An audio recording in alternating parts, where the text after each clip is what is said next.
Excellent! Hey guys, and welcome to Paul's Hardware. Today's video is all about the Aorus Thunder M7 MMO laser wired gaming mouse. We also have the Thunder P3 gaming mouse pad here as well.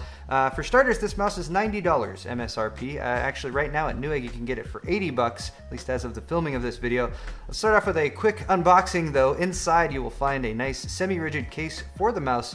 Really, it's actually a pretty huge case to be very practical to carry the mouse itself around, but I find that you can pull those inserts out and maybe use the case for something else, and then it's just sort of a nice add-on. Let's move on to the mouse itself though. I actually really like the design of this mouse. It's sort of got an aggressive look. It's a bit distinct from some of the other gaming mice that are out there, and it's got some cool LED lighting and color options. There's a see-through panel that's up on the top. There's another see-through panel that's on the right side, kind of by where your pinky finger and ring finger would rest. I hope that these little clear panels don't get discolored over time. There's no indication of that so far, but you get a nice view of the Aorus LED logo through the top one. Then you also have LEDs that light up on the scroll wheel, as well as the DPI indicators. There's a couple headlights up front that light up as well. However, those do not change color. More on that in just a moment.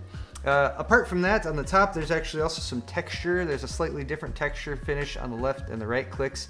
Helps distinguish them a little bit more and also gives it a more distinct look overall. This mouse is actually a little bit smaller than you might expect just from looking at the pictures. It was a little bit on the tiny side for my kind of freakishly larger than average man hands. This mouse should suit any style of grip though if you have medium to small size hands. If you have big hands like me, you're probably only going to be interested if you're a claw gripper, but it's an excellent claw grip mouse. Moving right along to specs though, we have an Avago A9800 laser sensor at the heart of this mouse, 200 to 8200 DPI, and I think it's one of the biggest selling points. It's an excellent laser sensor. For buttons, since it's an MMO mouse, we have lots of them. 16 according to Aorus, but they're counting up and down for scroll wheel as 2 buttons, which I don't really count. So let's say 14. 14 sounds more reasonable. They are all programmable though. And then for the switches on the clickers, we have Omron switches, 20 million click rating, and here's a quick test of what they sound like. Yep, pretty light, pretty responsive, not mushy at all, so great switches by Omron. Reporting rate for the mouse is 1000 Hz. It's got a 1.8 meter braided cable with a Velcro strap, which I think should be included with every device that has a cable. And lastly, we get a limited warranty period of 1 year for parts and labor. Now, Aorus has some things to say about this mouse themselves, and so I wanted to kind of go over what they thought the selling points were and sort of give my feedback on whether I think they were correct or whether they were incorrect. So starting with fine-tuned ergonomics. This is created for MMORPG game titles with well-located buttons that offer an instant execution of gaming commands. I will say that more buttons are good. The buttons are well positioned. They're fairly easy to hit, particularly the thumb buttons over here on the side. They're distinct enough to tell which one is which. The 2 up here you can hit with your left finger. I do have a couple complaints about the button placements. The DPI switches here are just a little bit too far back to hit comfortably on the fly. You kind of have to change up your grip in order to actually hit them.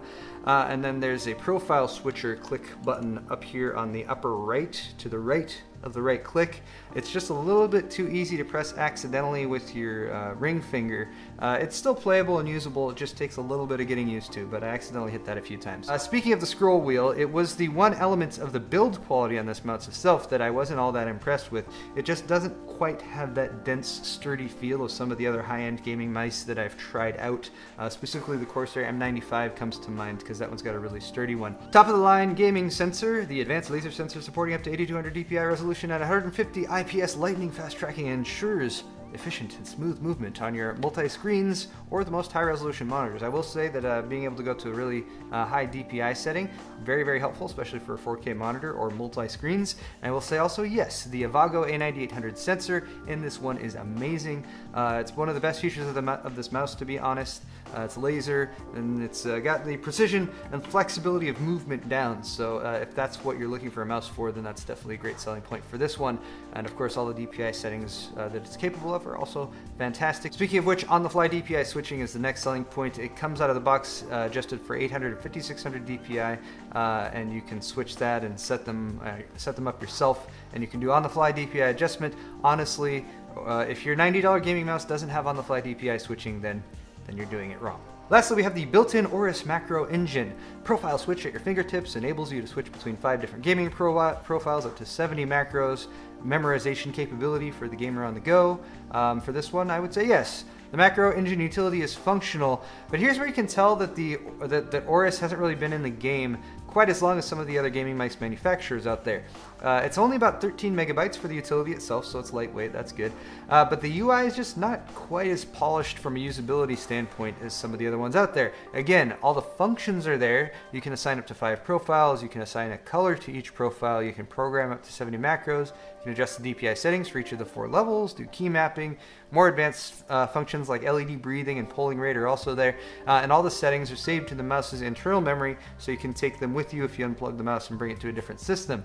It's just the UI. It needs a refresher. It needs some better labeling. It needs less wasted space.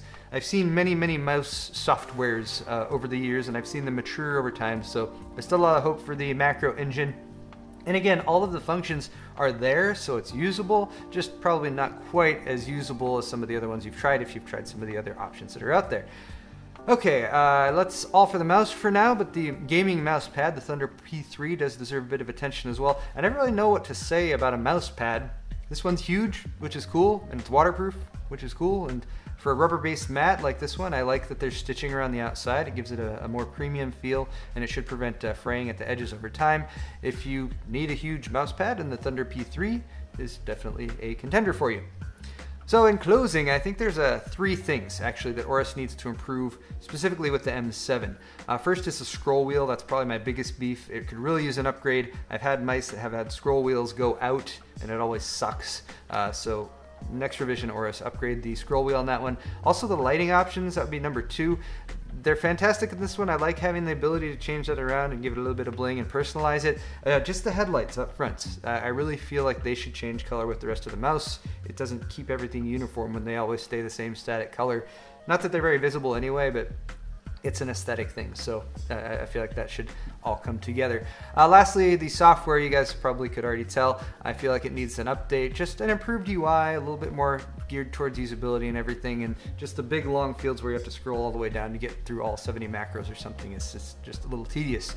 I guess it could use a weight system as well, but that's a 4th thing and I said 3, so never mind about that. I feel like all high-end mice should have weight systems.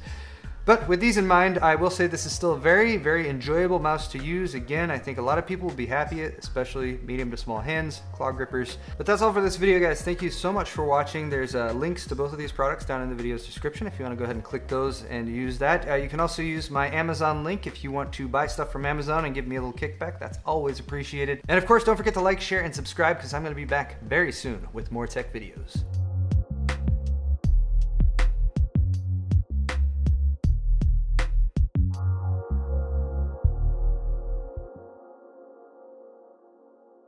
Today's video is all about the Aorus Thunder M7.